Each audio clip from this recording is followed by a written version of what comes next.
is going to lead a mindful moment for us. We usually start with a land acknowledgement. So, Makeda is going to be leading the land acknowledgement and mindful moment for us today to kick us off. Good morning. Good morning. Hello, my name is Makeda Gershenson. And I did want to start by acknowledging the land that I'm calling from. And acknowledging the land is a process of deliberately naming that this is Indigenous land, and Indigenous people have rights to this land. And each acknowledgement of the past helps us really redefine our values in this moment, which can guide our conversations and our solutions for the future. We have a responsibility to consider what it means to acknowledge the history as well as the legacy of colonialism. And so I wanted to start by acknowledging the land of the Lenape and Canarsie First Nations people. This is the land that I've been living on for the past 4 years and learning and working from. You are all invited to learn more about where you are now and where you've been. And before we jump into this amazing panel that will hopefully paint a picture of a resilient and sustainable future that we all so desperately need and desire, I just wanted to offer a few moments to bring gratitude into our virtual space as we call in from around the world. So you can find a comfortable position wherever that is for you, and just bring your attention to your breath. And there's no need to change your breath, but just bring awareness to how the air is entering or leaving the body. And give yourself a few moments to arrive in our space. And we'll let the breath anchor ourselves in this moment, in this present moment. Our minds are so easily distracted and easily pulled to busyness. So bringing attention to feeling the breath, any sensations in the body. You can bring your shoulders down and see if you can rest your attention on something that you are grateful for. So you can shift, you can notice or appreciate anything that's in your space. You can look around, look up, down, just around your space, and just acknowledge the abundance in your life that's present right now. Just acknowledge how much effort must have went into anything that you own, anything that you use on a daily basis. Maybe imagining the journey of the food that you had the privilege of enjoying this morning. Someone thought of the need, and many, many people worked on all of the details, all the logistics to get you the things that you need and want. So take a few moments and think about, what does it feel like when you allow gratitude to be present, when you think about all the talent and all the people that went into making your life just a little bit easier? We'll take a few more deep breaths in through the nose, out through the mouth, and just offer gratitude for those who have come before us, gratitude that are in the space with us now, and gratitude for those who we have yet to meet, those we've yet to learn from. Thank you. Thank you so much, Makeda. Grateful for you and to each and every single person with us in this moment. As you may know, this conversation series, the 2032 Conversations, are research for a social media theater experience that we are launching this August. At Resilience, we are building a movement of futurists and visionaries by combining futurist thinking and storytelling. Our social media theater experience is set in the year 2032. 2 years after the UN Sustainable Development Goals were meant to be due and on the brink of another US election. Our story world and these conversations have focused on 3 main pillars: climate change, our increasingly data-driven ecosystem, and everything that comes with it, including the impact technology has on our lives today and in the future, and the widening gap of systemic inequality. And with that, I'm going to hand it over to Christy to give a little introduction on futurist thinking. Yes, give me one moment to share my screen. Okay. Okay. And share. All right, so when we say futurist thinking, we're not trying to predict exactly what the future holds. No one can do that. We are exploring the breadth of what's possible in the future and inviting imagination and collaboration to collectively build potential futures. So if this is called the cone of future possibility, the point at the end is where we are now.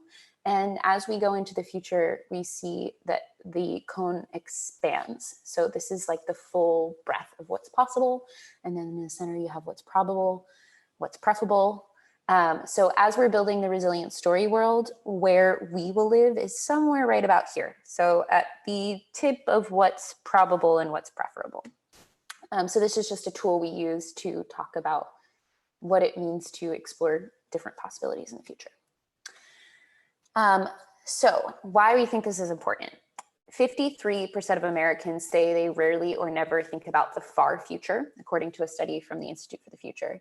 And studies show that people who don't think about the future vote less often, save less for retirement, make poor health decisions, and care less about long-term issues like climate change.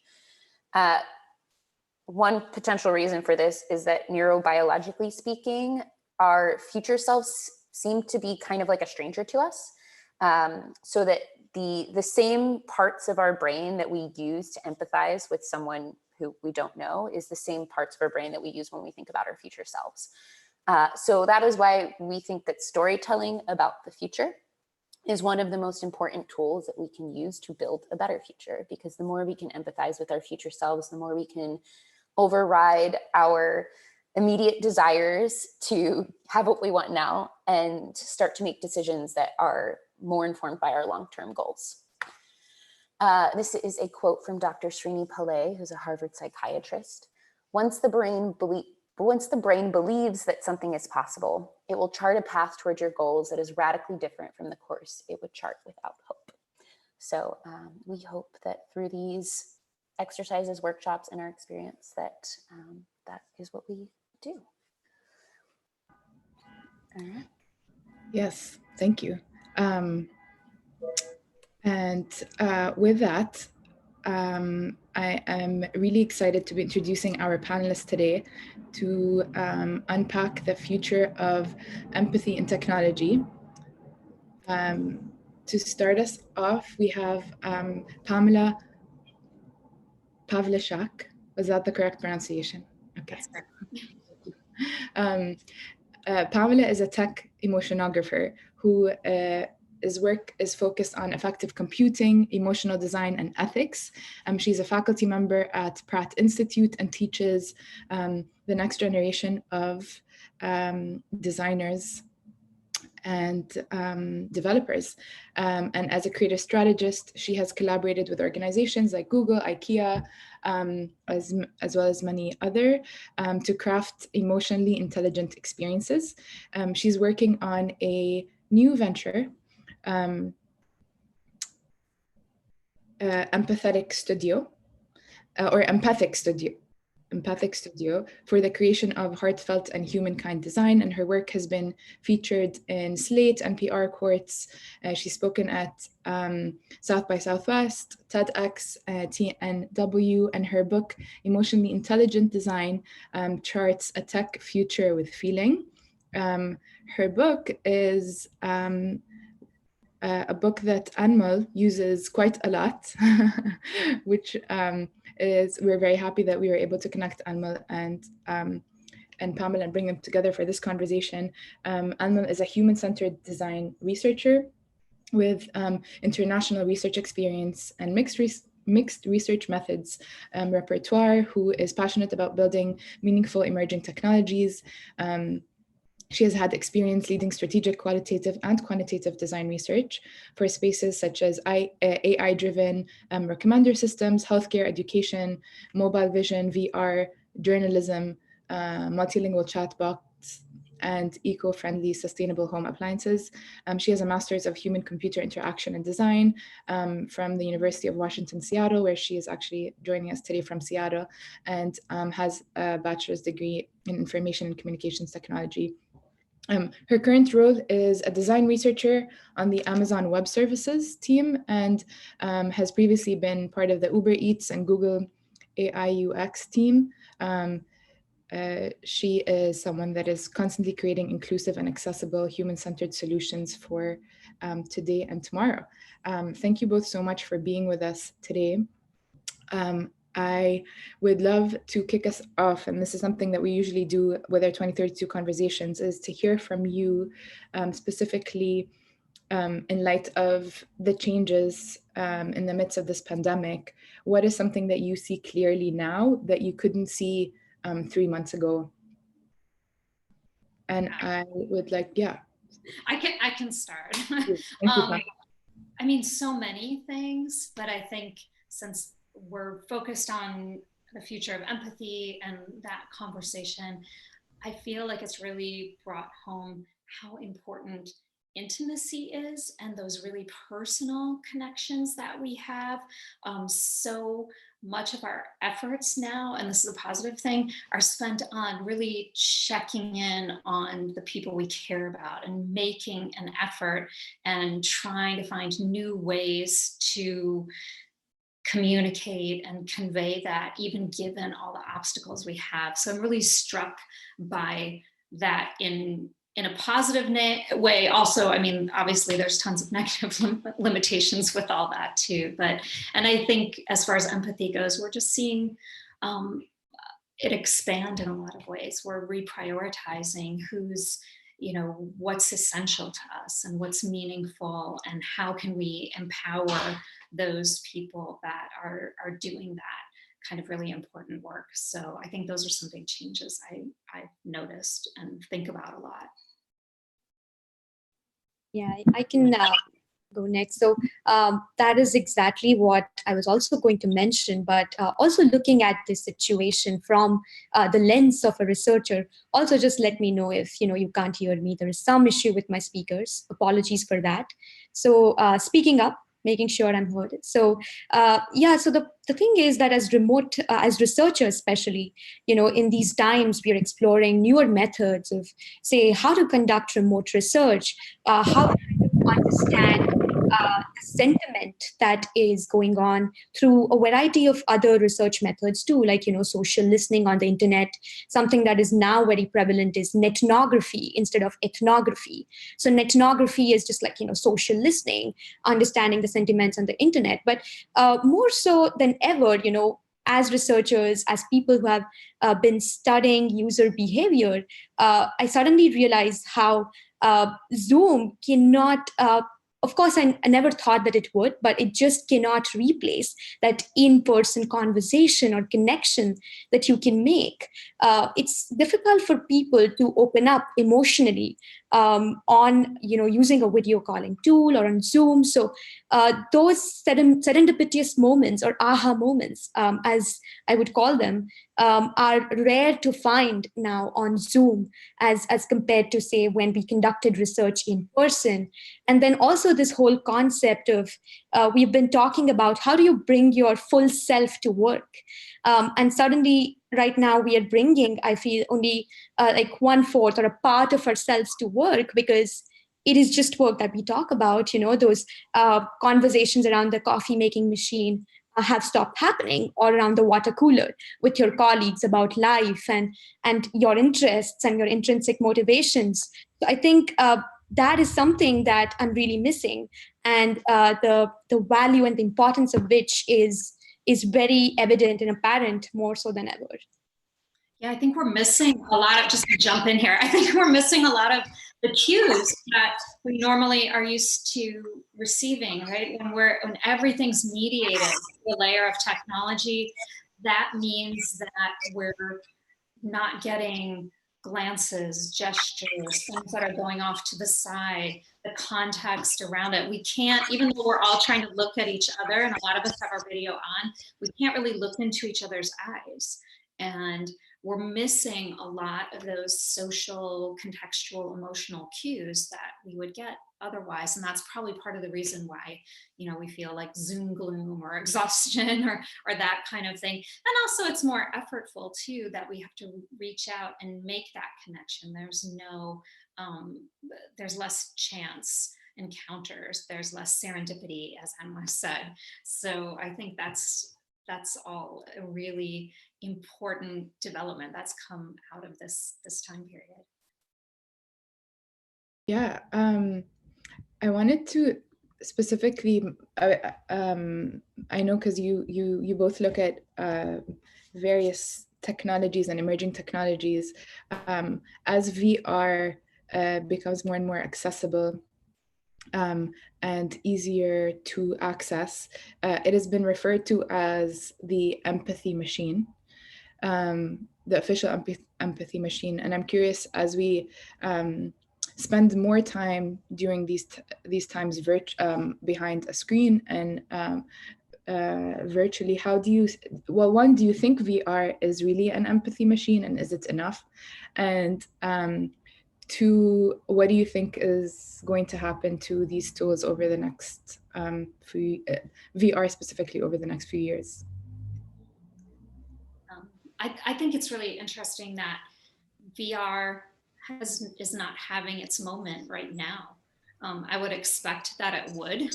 And that kind of tells me something right there about maybe not where the technology is, because I think that's getting better, but the experiences that you can have. I mean, we all probably know that there's a few different types of empathy, right? There's cognitive empathy, and that's something as designers, researchers, developers, we're very attuned to. We try to put ourselves in the place of somebody else and think about their mental model of how something should go, look at their behaviors.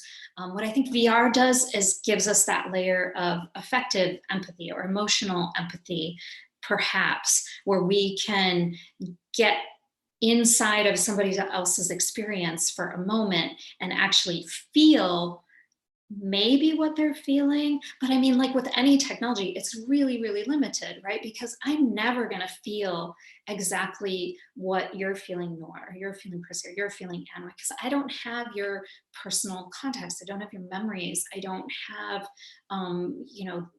everything that goes with being you, and I never will. And then I can step out of it right afterwards, and I always know I can step out.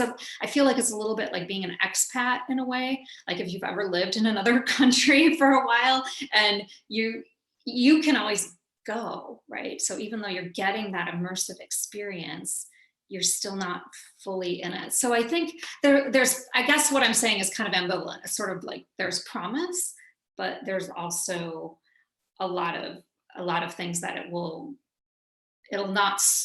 solve the problem. I mean, there's no problem to be solved with emotion and empathy. It's more like a huge part of our existence that we need to navigate and learn.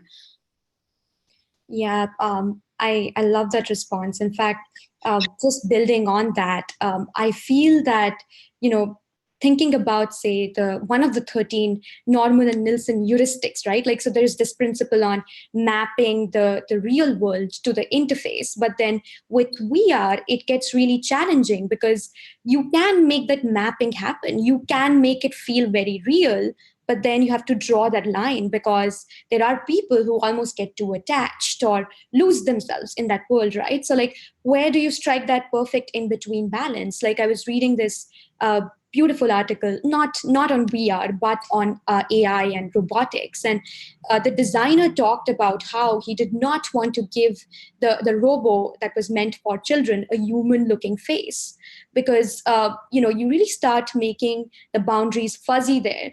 And as designers, as design researchers, you don't want them to get too attached, but also feel that mapping.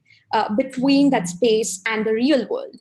So I think it is an interesting space for sure. But one thing that I would like to call out is let's not actually talk about VR and AR. AR is sort of actually, I would say, kind of having an impact, and not even say fully AR, but games like Animal Crossing, they are such a hit right now with people, and that's because they can chill on the beach now in the game, and I think these are really interesting things that are happening. As a researcher, I've been wanting to kind of study Animal Crossing and see why people are really enjoying it, especially now. Yeah, fascinating. Sorry, go ahead, Pamela. Oh, I was just going to say, yeah, I totally agree with that. I mean, it's so interesting how people are trying to find different kinds of spaces to meet each other and play around with identity and relationships. And, it's kind of this blend of escape and trying to understand and navigate this new world and create sort of new relationships and experiment. And I think that's just really, really fascinating. Yes. I heard today that there's a film that was, there's a screening for a film in, so it's a video game that's very popular. I'm really embarrassing myself here by not knowing the name. If you do know what I'm talking about, there's this video. About the Fortnite concert? Oh my God, I just lost a lot of points in the gaming community. But yeah, Fortnite is also very interestingly hosting events. Okay, I'm going to move on to my next question. I would love to hear from you. What is something that you hope is going to be a part of our future everyday lives through the lens of your work in the year 2032? That is 12 years. Pamela, would you like to? Sure. So what's going to be a part of our world in 2032? And is this my hope, or? Yeah, specifically what you hope will be part of the world. Okay.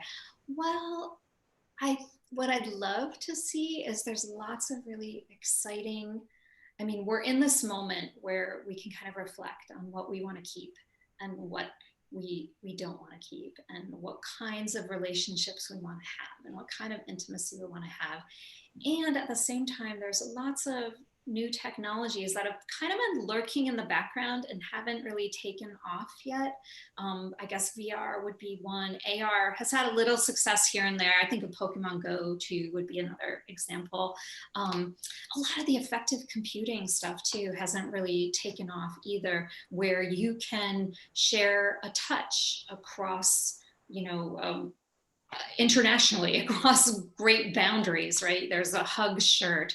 There's a really strange kissing device that you can use for that. But I don't know if that's where we want to go. But I think, there are technologies like that let us be more expressive with our emotion, that augment our emotional selves without automating our emotional selves. So I think for 2032, where I'd like to see us go is take this moment and figure out what it is that we want to keep about intimacy, and use the technology wisely to augment our own emotional intelligence and our expressiveness and our connections with other people, but not automate that, not assign it to, an interface or an AI or a bot or anything like that. I think there's a role for all of that to assist us and to help kind of smooth that transitional space that we have between ourselves and technology, but I wouldn't want to see it replace us either. Yeah, Anmol, what are your hopes? Yes, so I would say that it is really so I see a lot of that happening, like conversations on that, around that, which is being able to really redistribute the power of technology, like democratize AI, emerging forms of technology. So when I say, democratize these emerging forms of technology, what I really mean is that we already know that a lot of our AI algorithms were designed to kind of, solve commercially motivated problems and interests of few selected individuals instead of the society. So now we have these conversations that we are now having around how can we really design these algorithms so that they instead, work to create equity. They reinforce civic commons. These kind of concepts, especially like making our data sets more diverse, more inclusive. I feel like people are waking up to it. Like tech in general is kind of slowly having these conversations, which is great to see. And another thing following that point, which kind of is tied to this point, is that a lot of our product teams are also realizing that we really need to design our products for everybody, not just the power user or say the hero flow scenario, right? So like your grandma should also be able to use Zoom to listen to this conversation. And we are kind of moving in that direction and space. Qualitative research is kind of being given its due importance. And I think that is something that is great. And I want to kind of see more of as we move ahead, and especially in 2032. I want humans to be put first and technology should come second. Technology is a tool.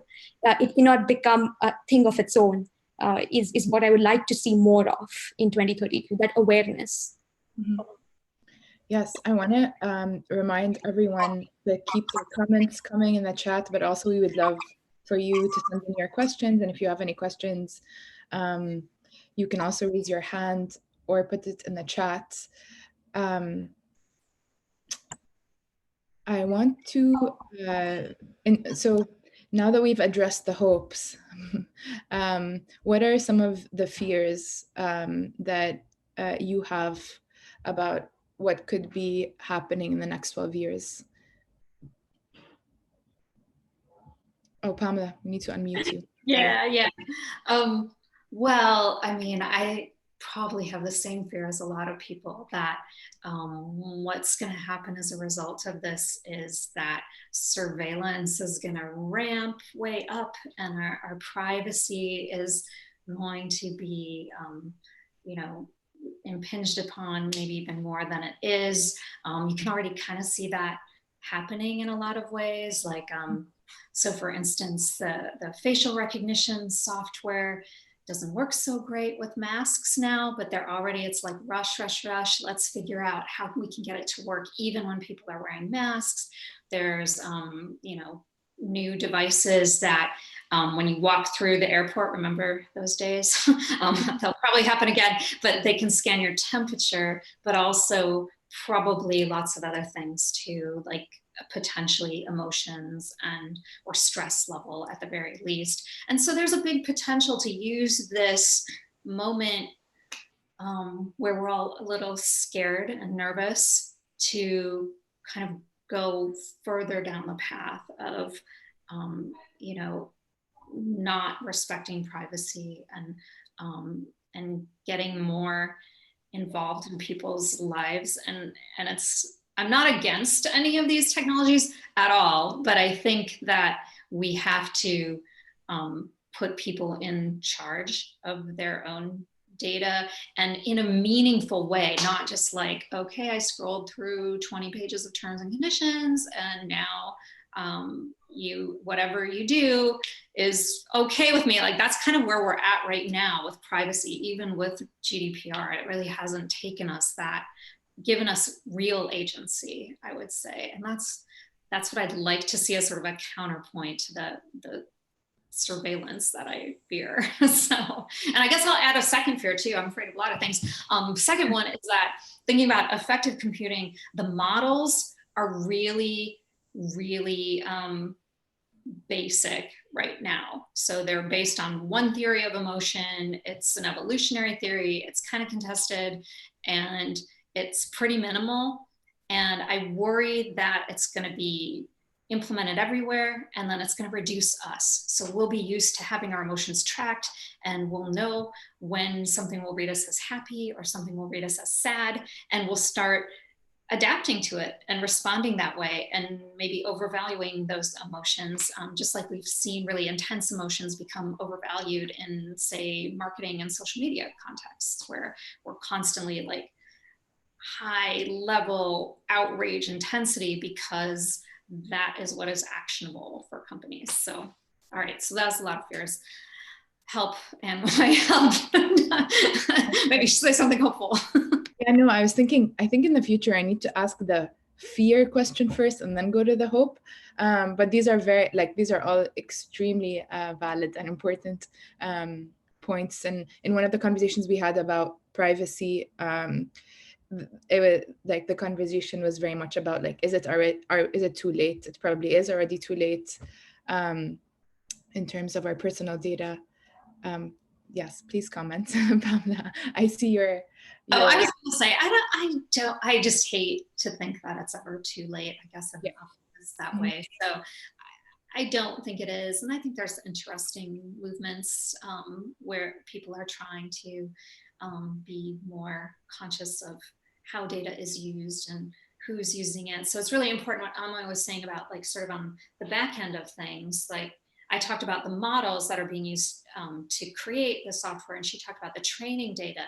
That's really important too, that's diverse and representative, but also matters that it was acquired in a way with people's knowledge and that they were compensated for that knowledge as well. And then that you have agency to sort of say, well, no, I don't want you to do that anymore. Because I mean, this is the thing about us, is we're humans, we're not static, right? We're always changing, we're always in motion.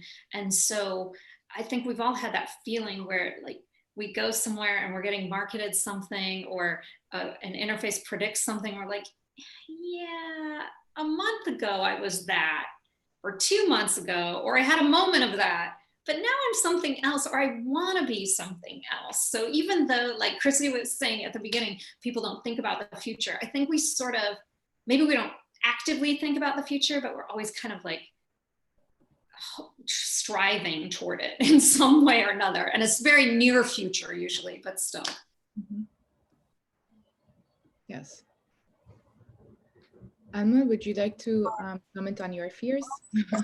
So I love the fact that, Pamela brought up GDPR and, just like data regulations, because something that I was just reading and came across a few days back were these principles from IF. So IF is this technology and design studio that focuses on ethical and practical uses of data. It is led by Sarah Gold and her team, and they actually brought up a very good point, which is also my fear, is the fact that we are kind of over-indexing on some of these human-centered design thinking, jobs to do kind of things, and they force the designers and society in general to look at solutions and build them for a specific individual, or even worse, a consumer. We have stopped looking at people from a society point of view, or connecting individuals and just like people to the society. So instead of looking at things from a human-centered lens, we really need to start looking at some of these problems and challenges from a society-centered lens. And I think that is exactly what we need today, because she mentions these pillars of society-centered design thinking, for example, equity being one, then empowering individuals to better understand their data privacy rights. So that privacy is not a luxury for the selected few, but is made available for everybody to understand, comprehend, and digest. And then she also talks about civic commons. So civic commons being, the shared resources that empower the community, that make sure that we are radically inclusive when it comes to making sure vulnerable communities are given a voice, that they are given economic opportunities, education, empowerment. All of these things that she talks about are extremely important. And then based on these pillars, she comes up with these set of principles that focus on putting care first, putting trust first, empowering the collective agency over just, kind of using technology for commercial goals and individual interests. And then she talks about how at this time, we really need to assess the society contract that we have with each other and the community. We really need to kind of make it more so that our resources and our regulations put community health and individual empowerment above commercial interests and interests of the selected few. So I think looking for designers to suddenly start now building solutions for the society over commercial interests is extremely important. And that is what I want to see more of. And I'm afraid if we keep doing what we are doing right now, that might not actually be the case. So I think that is something that I'm extremely passionate about and would like to see more of. Yeah. Yeah, we very important points, of course. And equity-centered design is something that at the Resilience team we have been taking a closer look at as we design our experience moving forward, and also in the spirit of the land acknowledgement we did earlier, looking and examining the systems in place and what this moment means for how we can restructure and reshape these systems is something that we are trying to unpack with these conversations. Pamela, is there something you wanted to comment on? Yeah, let me unmute myself here. I mean, I love that idea. I guess I just add to that, like, I actually don't think we're that human-centered right now either. Mm-hmm. I think we're human-centered insofar as somebody is a consumer of the product that we're creating. And that's really who we focus on a lot when we're designing technology. And that tends to be a certain kind of person, a certain class, a certain situation, perhaps even. And we're not looking at the fullness of their experience, much less a social context and these bigger goals of, the world around us and where people are situated within that. So I think all of that's so important, but I didn't want that to get lost either, because I've been thinking about that a lot lately. Yes, thank you. I see that there are some questions that are relevant to this from the chat.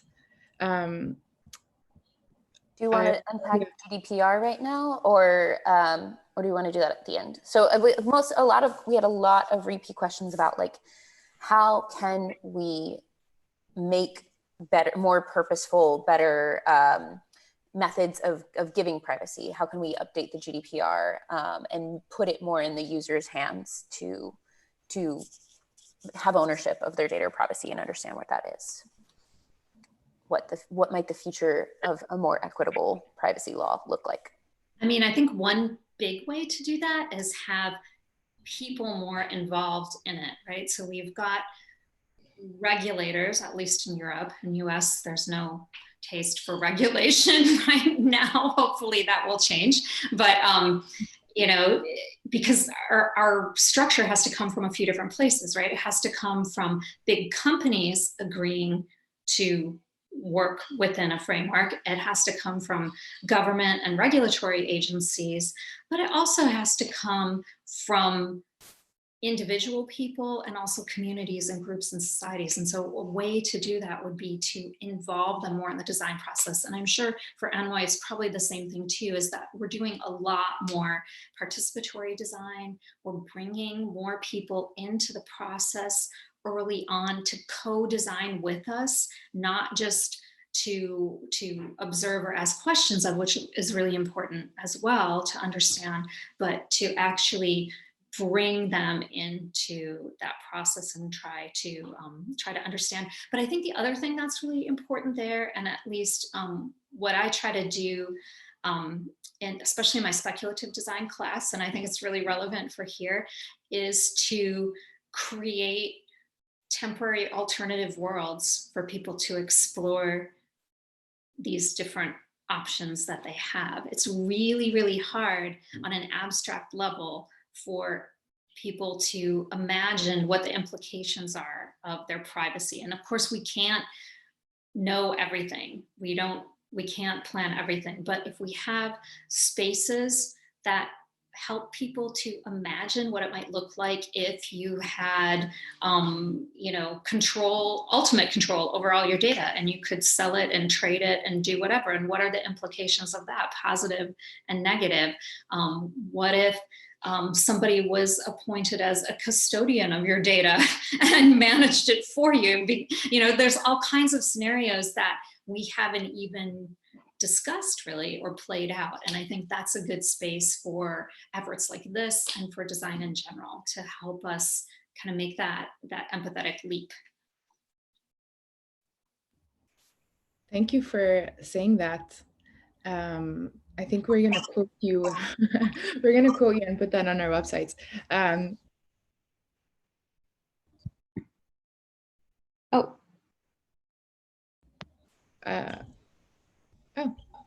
I was saying I love the concept of empathetic leap. Of an empathetic leap. Anmol, would you like to comment on that? Yeah, I love the fact that Pamela brought up the whole participatory design concept, because that is something that we in the tech industry are doing a lot more of now, and about privacy and these rights and being able to comprehend them. So I feel the same principles apply to that. The same design principles that we use to design some of our products today, like, how can we draw from the user vocabulary is something that we always look at when we're doing UX writing, when we are designing our products. And a lot of the times these principles are not really framed and written in a way that an average user or a reader gets them. So how can we really make these principles more approachable, more digestible, is something that we really need to look at, because the way they are framed only make it possible for the selected few to really get them, to really be aware what they actually mean. So I think that is one thing. So almost apply design thinking principles to that, to the whole writing and formulation of these rights is something that we really need to do. So that's what I would say for this in particular. I'm curious on the individual level, like that's something that we should have more designers that are doing that. But for us that are not in that community, is there anything that we can do to advocate for expectations of that? Or, yeah. So I would say, again, going back to the society-centered design principles. So let's not take a look at this from, say, a designer's lens. But we all still understand that a lot of these, like GDPR, CCPA, a lot of these rights, the way they're formed, are to kind of represent the individual's rights. But we all know that data is never about the individual. Data represents the community, a group of people, a society. So how can we really kind of, even as just say somebody who's not a designer, really get people to start looking at forming these rights and rules from the point of view of a community, and what it does to a community, to vulnerable population, because as we all know that web is probably the single largest distributed platform, and it has a crazy oversized impact on everything, even the kind of harm it causes to vulnerable communities. So we need to advocate for communities over individuals. Yeah. In a few minutes, we're going to address every single question that came in the chat. Before we do that, I wanted to ask you both about possible milestones or tipping points that could happen between now and the next 12 years that could have the power to shape what our lives could look like in the year 2032. Obviously, particularly to technology and and what empathy could look like. Pamela, would you like to take that? I was going to let Anmol take that one first because I'm still thinking about it. Like, do you have any thoughts there, Anmol? I don't want to.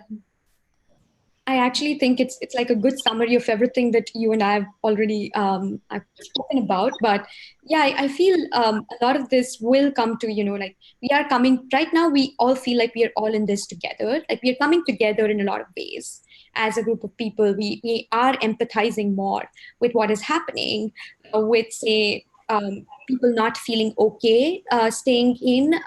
Issues of mental health are coming up and being spoken about, and I would like to see more of that, and that being acknowledged, because as a society what I've seen is we often tend to over-index on things that we can measure quantitatively and not abstract concepts as much, such as mental health or qualitative psychological impact that products technology have.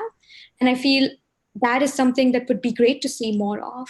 Just like acknowledging that just because we can't measure it doesn't mean it doesn't exist. So yeah, that is what I would say. Mm.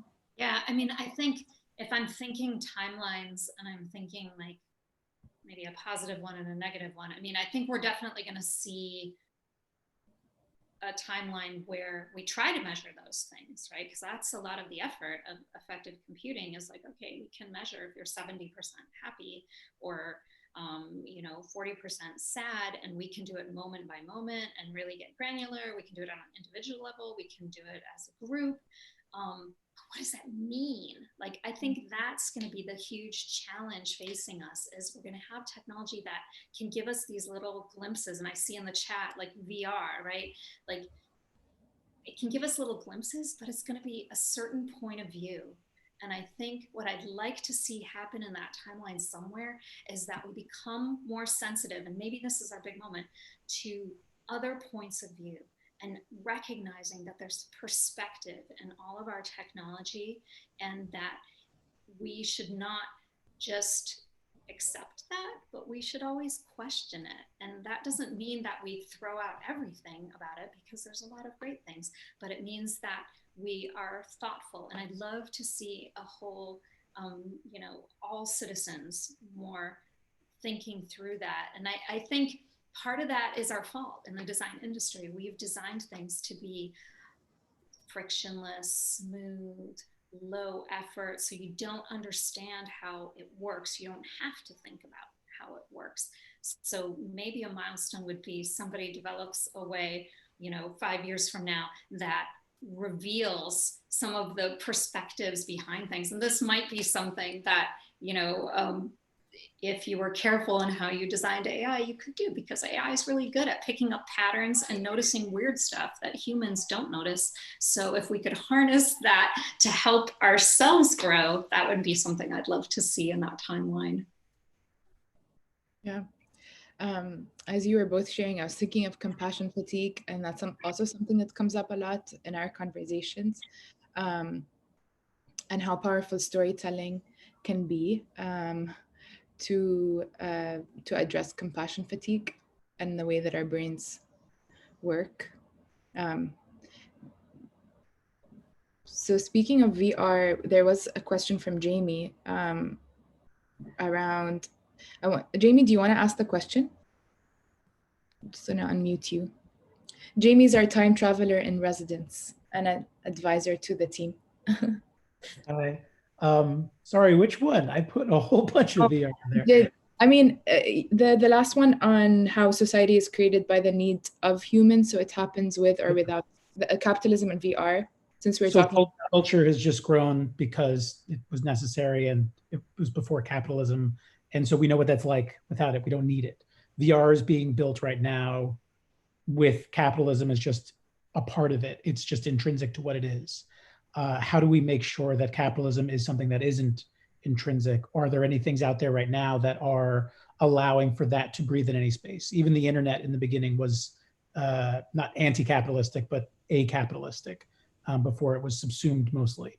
So what is out there that could maybe lead a way forward as a good example? And if nothing's out there, what would be an ideal? Yeah, I don't know about that, but I do remember, like, that's why I got into technology. I was like getting a PhD in cultural studies, and I got really fascinated by technology because it's like, oh, this is this new creative space that, foolishly, I thought, oh, money isn't going to get involved in this because this is just connecting people and it's really cool. It seems naive to look back on it now and think about that. But yeah, that's what we thought. And so I wonder about that too. Like, can we harness some of that energy? Because it seems like when each new technology comes along, it's like, well, how do we monetize it? Who's our audience? How can we get them to not think too hard about this and just buy or engage?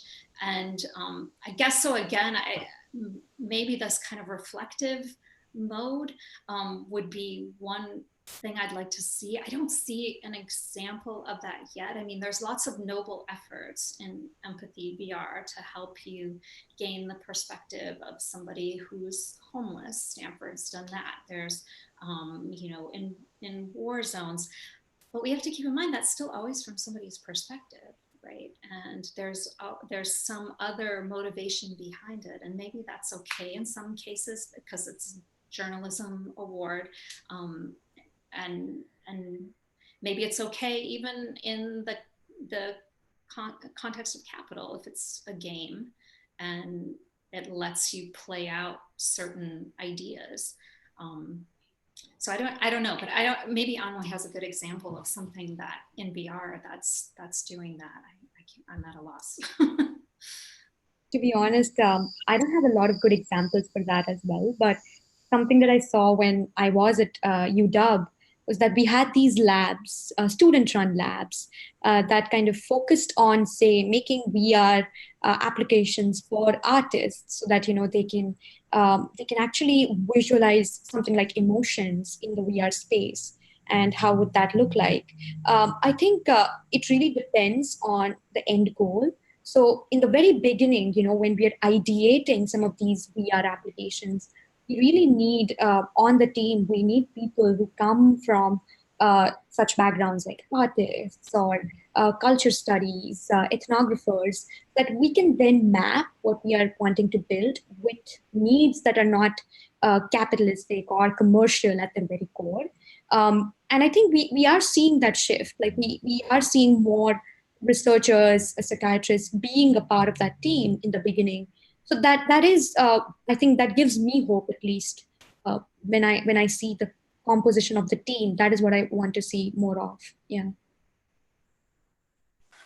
This might be a really big question building off of that. And if we don't have the answer, maybe let's explore this to say, how might we? But now as we're seeing data as essentially the most valuable commodity of our time, how might we create systems that put that back in the hands of the people when the companies that are building these technologies rely on that data for their income?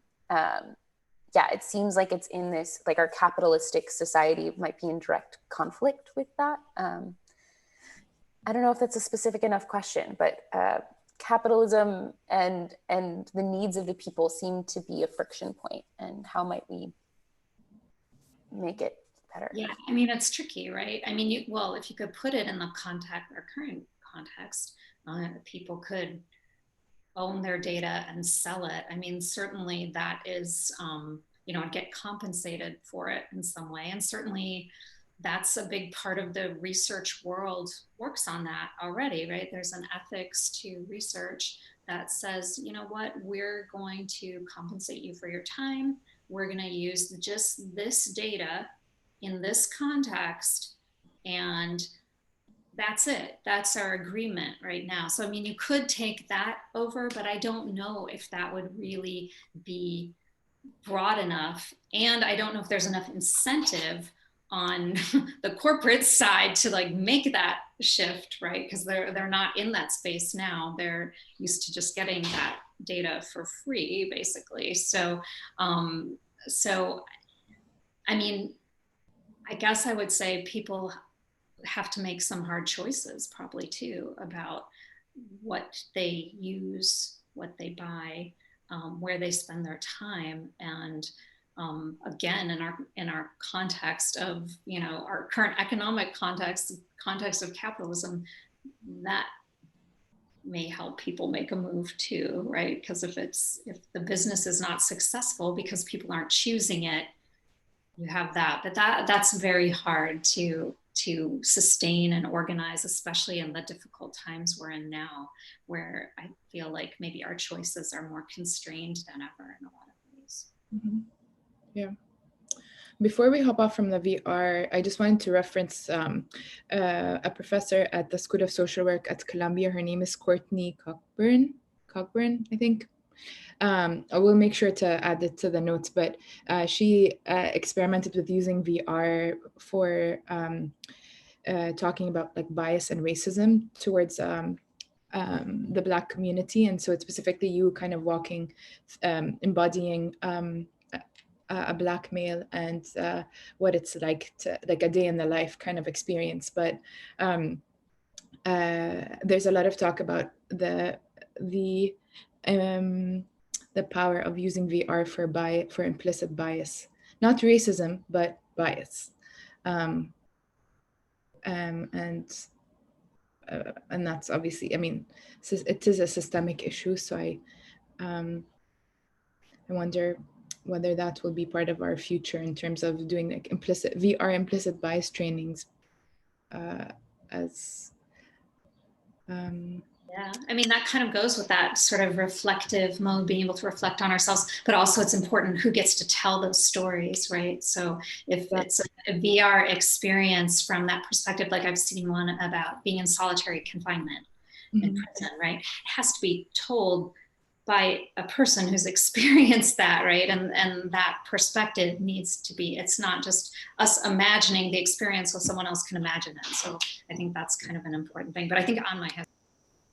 Yeah, I just wanted to add to that very point. That is an excellent point, because not so long ago, I was working with this accessibility researcher, and she pointed out that, you know, a lot of times we are like, the intention is correct. It is for a good cause. Like, for example, VR applications that you can empathize with somebody who is blind or who is deaf. So I feel like these applications, their intention is good. It is in the right place, but you have to understand. He was telling me that, you know, while you are, say, Wizard of Ozing or kind of doing this, making this up, but like just to test the idea before you actually go and build it, you realize that it gets nowhere close to the actual experience. And it could actually do so much more harm than help. So you have to realize where you want to draw that line. And you actually, like Pamela mentioned already, you have to involve the right people. You have to involve somebody who is that person who can bring in a real story. Because otherwise you might just end up doing more harm than help. Yeah. Yes. Such an important point. I would love to hear from everybody that's with us today. So if you do have a question, you can also raise your hand, and we'd love to hear your voice and if you'd like to share. But go ahead. We have a question from Makeda. That's, how might we use the idea of empathy-driven society design in educational spaces? That's something. Do either of you have any experience with educational spaces? Yes, so I have worked for this very interesting, amazing little organization back in India. It's called Awaz Day, which means to give voice. So while I was working as a researcher for them, we were designing this education system for municipal school teachers. And I think, again, it goes back to that point of how can we redistribute the power of technology and empower, say, municipal school teachers in India to be able to kind of fully understand, say, child psychology issues like ADHD. A lot of the children who were coming to these schools, they had to, unfortunately, they were victims of domestic abuse, alcoholism. So when they came in, they were not ready to start learning some of these subjects, the usual math, science. So teachers had to really overcome that barrier. But for them, they did not have the exposure to these problems, to these like child psychology issues. So what we were trying to do at Awaz Day was to make that bridge that, we can really kind of leverage, say, a psychiatrist from across the world to come and answer their questions, train them even virtually, remotely, so they understand what these issues are. So just a simple example, but this is literally helping them empathize and connect with their students better. But for that, they need more information, more exposure, and just more education, which we were helping them get through technology. Just a simple solution. We made an interactive voice response system for them to post questions, get answers to their daily queries. But something like that can even work wonders. So I think that was a good experience for me to be a part of. Yeah, that sounds really like a good use of the technology. I think a trend that we're going to see more of is using emotion AI in the classroom to detect engagement among students, who's paying attention, who isn't paying attention. There's a big impulse to even speed that up because there's a fear that school will be virtual in the fall. I guess full disclosure, I have 3 daughters and 2 are one's about to enter middle school and one's in high school, one's about to go off to college. And so I think, I guess I want us to be idealistic about education, but I think we need to be realistic, and we don't talk enough to the students.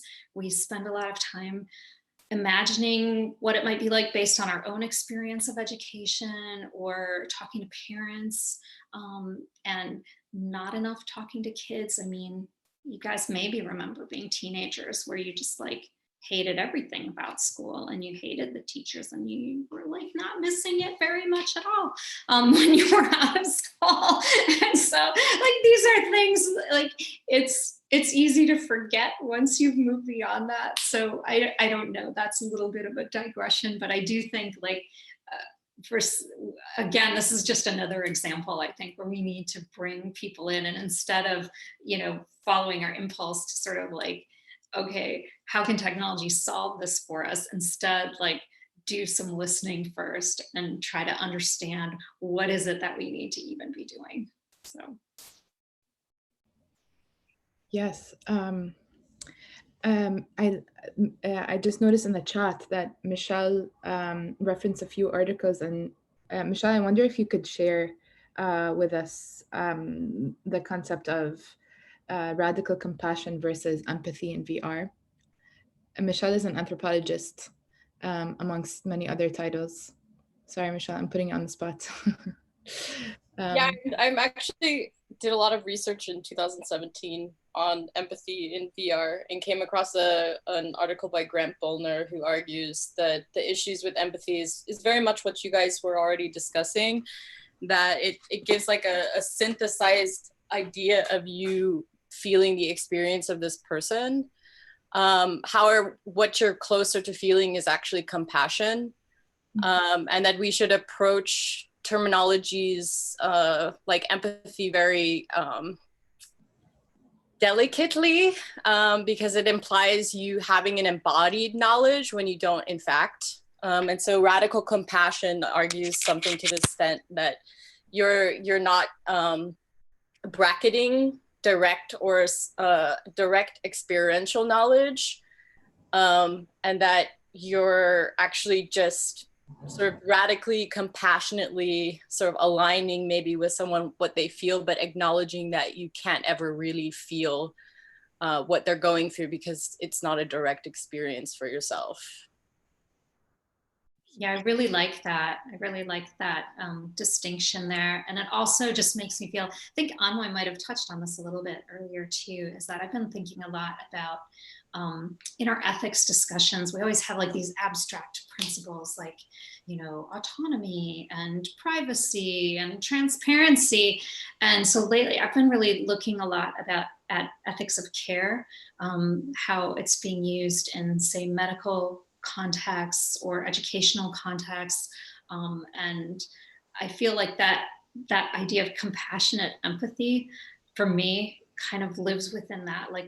It's not about trying to embody somebody else so much as trying to care for them, and to stretch yourself to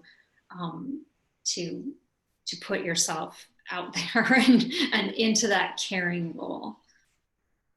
Yeah, or to take action in that direction would be, and with that, actually, we'd love to hear from both of you your call to action to us, in light of how, yeah, I mean, based on your work, any call to actions for us and for the people that are with us and might watch this later. I think what I would say at least is that, we are living in radical times. So radical times call for radical actions. So not doing anything and accepting the status quo that we might have already is going to actually reinforce some of these very negative concepts that we mentioned and discussed today in the society. So what can we really do for it? Well, what I have seen lately is that this time that we're getting to, stay at home, reflect, is also helping so many of us actually get introduced to the creator in us or the maker in us. Suddenly, technology is not really, or programming even, or something like that, is not just reserved for the selected few. All of us are trying to experiment, understand how we can make, and that's really the way to go. We need to stop making technology feel so unapproachable and intimidating. Everybody is a maker, really speaking, at heart. So we should get our hands dirty. We should start building things that we believe in. As somebody who is a part of tech, I feel what our responsibility as tech is to make sure, again, to my very first point, that everybody gets access to this, like how Norman used to say in his designing everyday things book. So if you're using something and if you think that, oh, I'm not able to figure this out, or this is too difficult, then that's not you. It is the product's problem. It is the solution's problem. So we need to make it available for everybody. I think that is what something I really want to see happen in tech. And for us to be, all of us to be makers, to be programmers, to be designers. I love that. That's great. Yeah. And there's so many things that we, I'm sure that we're going to learn that are new from more people making and designing and creating. I guess my call to action would be to take this time to really reflect on how we care for each other and what it means to care for each other, and how we can continue to do that in real life and using technology to assist that effort however we can. Thank you both so much for being with us, for your thoughts and your expertise and your thoughtful answers. This has been really insightful for me, and I'm sure for everybody else that has joined us today. I hope you enjoyed this as much as we did. And this is where sorry, I can hear myself. This is where we transition to our creative exercise, the second part of our 2032 conversation, where we co-design and prototype collectively some of the characters in our 2032 future. Before we get to that, let's do a little call to action from our end. So I've shared my screen right now. On that, you can find all both Anmol and Pamela's work from their websites, as well as our social handles. We are at Resilience 2032 on Facebook, Twitter, and Instagram, and resilience2032.com. As we mentioned at the beginning, this is all part of research for a narrative experience that we are producing that will launch in August. And we're about to go into a friend-raising and fundraising phase of the project. So we would really appreciate any support from you guys if you enjoyed this conversation and would like to support us in moving this project forward. Please share something from any of our social accounts, write something about what you experienced. If you could put in the chat right now, like what was your top takeaway, something that you learned from this conversation, and also what's a theme you'd like to see us talk about on another week. This was streamed live on YouTube. So there will also be sharing the link to this around. So if you want to be sharing that, that would be great. And there is also a donation link on our website. So if you could head to resilience2032.com, any financial contribution, however small, would be greatly appreciated. Yeah, and stay tuned for lots of content that will be coming out from us. Yes, just a quick reminder, or not a quick reminder, an announcement on our next Saturday, our 2032 conversation will be on the future of food. We have also an exciting lineup coming up, so I don't think you're going to want to miss the future of food. And as Christy mentioned, we appreciate you being with us, and we appreciate your support, whether it's in sharing our work and inviting your friends, or in supporting it financially. As we mentioned, we will be going live in August with our social media theater production. And so, yes, and I also want to take a moment to acknowledge some of our team members that are here, that without them, we would not be able to do this. Anina Christensen, Michelle Proxel, Jamie Schwartz, Makeda Gershenson, and as well as some of the previous panelists that are our brain trust, that kind of are helping us make sure our story world is as accurate as possible. And Ahmed, who is a sustainability environmental futurist, is with us today, so a shout out to him.